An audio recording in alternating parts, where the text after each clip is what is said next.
salam.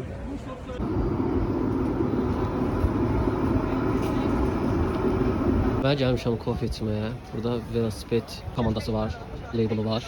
Hədəf qoyurlar, hansısa bir hədəfə getməlidirlər. Tur rəhbərləri onlara bir dənə göstərir şəkildə. Mən də kofemi içirəm burada. Gəlmişəm şəhərin mərkəzində Tuna çayının bəri tərəfinə baxmağa. Hələ ki hər şey yaxşıdır. Turistik gəzilər var. Oturub ətrafını müşahidə edirəm. Tur rəhbəri danışır velosipedçilərə, mən də qulaq asıram. Mənim ingiliscəmdən də betər ingilis dilində danışanlar varmış burada. Ən azından ona sevinirəm. Burada məşhur o parlament binası. Çox əzəmətli görsənir həqiqətən. İnsanlar gəlib şəhər çəkirlər.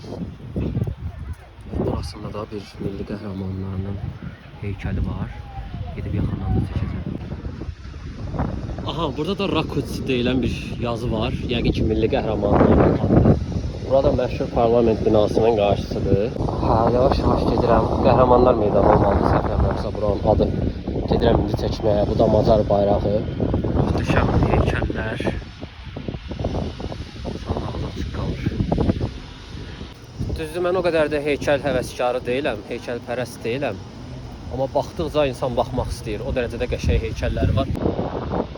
Əsl qardaşım gündüzü yerdir. Əsl gündüzü yerlərdir.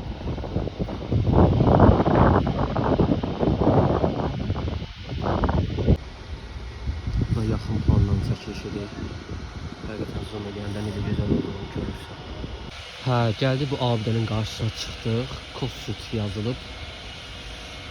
Səhv eləmirəmsə, bunlar fərqli adamlardır. Bunlar haqqında araşdırıb yazmaq lazımdır. Mən araşdırmamış gəlmişəm.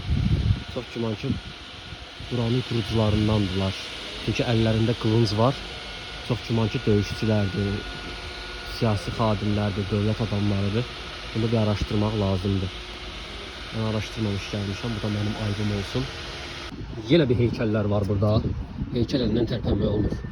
Qorxam mən gedəndən sonra mənim də heykəlimi qoyarlar ki, bura bir dənə saqqallı askili oğlan gəlmişdi.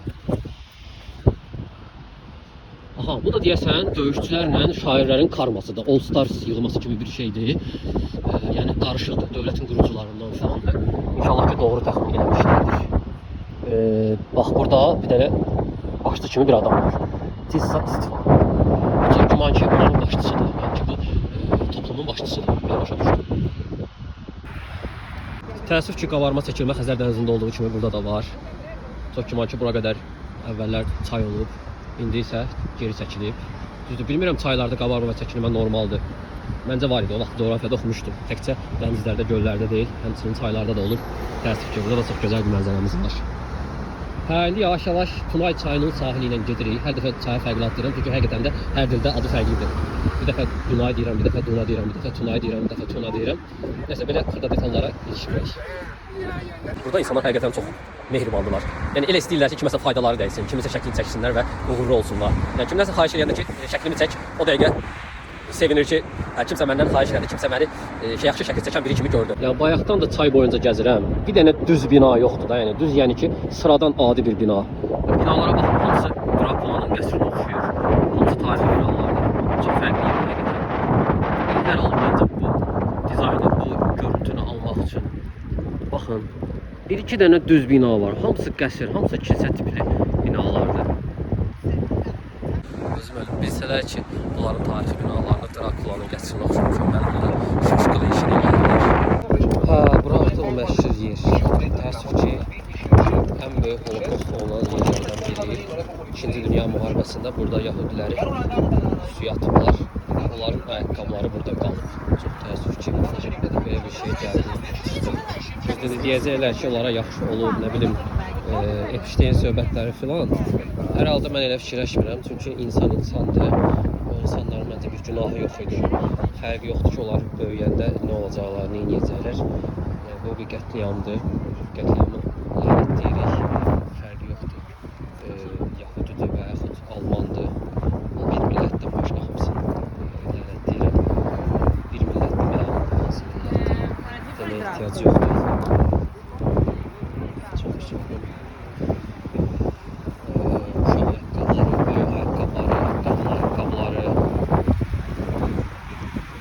Güllər qoyublar burada, şamlar yandırıblar. İnsanlar çəkir. yaxşı bir hal deyil məncə. İnsanlar gəlirlər, çəkirlər.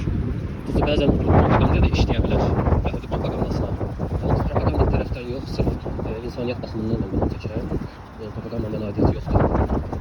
Biz hər zaman əzilənin, ölənin tərəfində olmağa çalışırıq, fərqi yoxdur. Fələstin olsun, fərqi yoxdur. İkinci Dünya müharibəsində ölən insanlar olsun.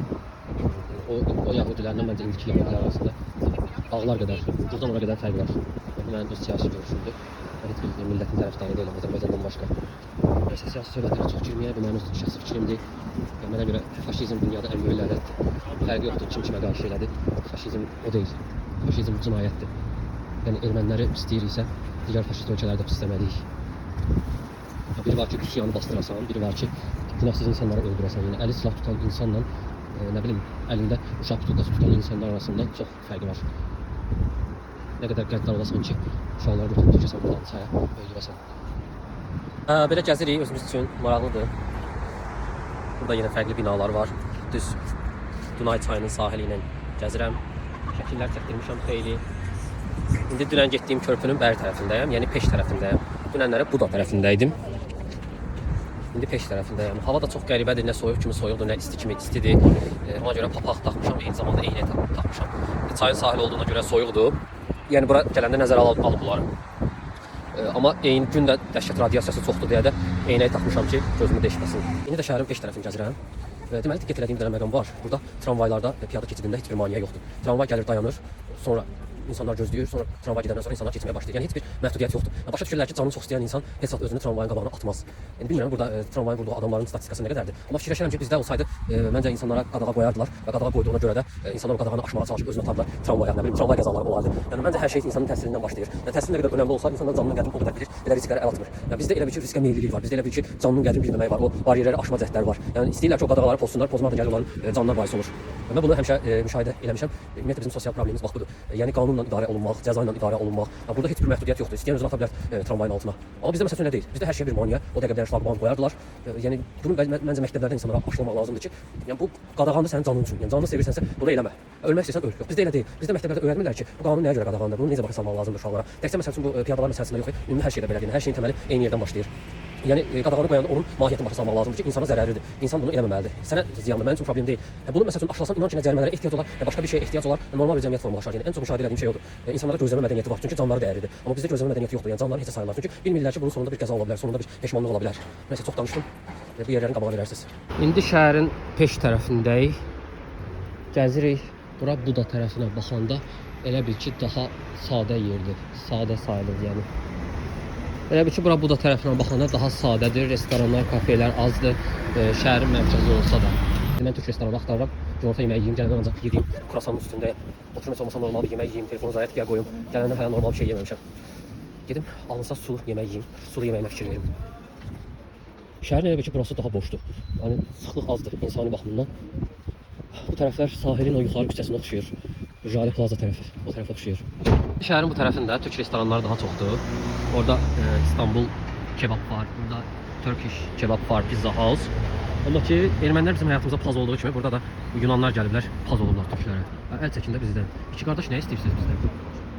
İndi gedirəm Sultan adlı bir yer gördüm, türk restoranı. Gedirəm oranı çəkməyə. Görüm ora necədir, qiymət fərqlərinə falan baxım. Baxır ki, türk restoranları qabağıma çıxdı.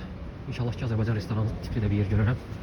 Şəhərin Peş tərəfi də heç də Buda tərəfindən geri qalmır. Belə bir möhtəşəm memarlıq abidəsi var. Ego sum via veritas et vita deyə bir şey yazılıb. Tam olaraq nə olduğu bilinmir, amma millət var. Bu qədər insan yığışıbsa deməli yaxşı bir şey var. Sürü psixologiyasında belə bilir. Bu qədər insan var, maşallah. Yəni mən şəkil çəkdirim qoş.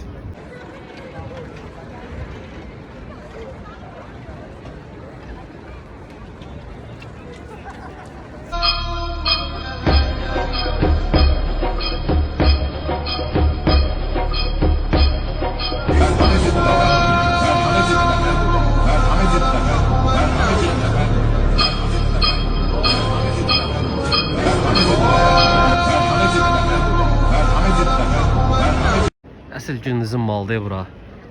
Google'dan tarixinə baxıb bizə satardı bilgiləri. Deməli, bir dənə qaqaş yaxınlaşıb mənə. Gördüm kurtkasının böyrünü açır. Nəsə göstərir mənə. Dedim, yəqin narkotik falan satır. Bir də görürəm iPhone 17. Excuse me. Nəsə dedi, iPhone 17. Belə başa düşdüm ki, ya oğurluqdur, ya qaçaqdır. Yəni, nəyin gizəmidir bu Allahın Budapeştində, nəyin simvolizmidir. Göstərdi mənim ki, yox da, turistəm. Elə bir ki, turist olanda iPhone 17 ala bilmərsən. Mən də bir mənasız cavab verdim. Sonra çıxdı getdi. Yəni, nə temadır bilmirəm. Yəqin nəsə qeyri-qanuni bir iPhone satırlar. Yəni, kutusunu göstərdi Promoy. Excuse me. Belə də bir səslə deyir. Normal İngilizcəni gücdən başa düşürəm. Qaldı ki, belə xırıltılı səslə danışasan. Axır ki, bugün normal yemək yiyəcəm. O qədər şeyin qiymətini yazacağım. Türk restoranına gəldim. Biraz tərləmişəm, xeyli piyada yol gəzmişəm. Təxminən bir 12 min, 13 min addım gəzmişəm. Günorta hələ saat 1-dir. Yeməyimi yiyeyim, davamını gəzəcəm. Səbirsizliklə normal yemək yemək üçün gözləyirəm. Qiymətini yazacağım. Yeməyimiz davam edir. Ac olanlar üzrü sayısan getdim, kola götürdüm. Quru-quru gedməsin deyə. Günorta yeməyi yedik, özümüzə gəldik. Qiymətlər də bayağı bir uyğunmuş. Artıq Avropada olanda 8 evro adamın normal bir şeymiş kimi gəlir. Normalda 16 manatdır. Amma demək olar ki, 5 evrodan, 3 evrodan ucuz nəsə yoxdur burada. Çətin tapmaq olur. Əslində normaldır maaşlarına görə, yəni belə başa düşdüm. Çünki millət var idi içəridə və əsasda işçi sinfindən olan şəxslər idi. İstanbul restoranında yeməkləri də belə kartofları qəşəng idi. Amma toyuqlarını biraz yeyəndən sonra artıq əcnəbi dadı verməyə başladı. Yəni əcnəbi toyuq dadı verməyə başladı. Yəni bu hər şeydən hiss olunur. Ümid edirəm ki, içərisinə başqa şeylər qatmırlar. Dərmanlar falan vurmurlar. Yəni öz toyuqlarımızın dadını vermədi. Məncə hər kəs yerli toyuq yeməlidir. Hər kəs arxa tərəfi çəkir. Dedim, çönün baxın görüm cəmaət məni niyə çəkir. Belə bir mənzərəsi var imiş buranın.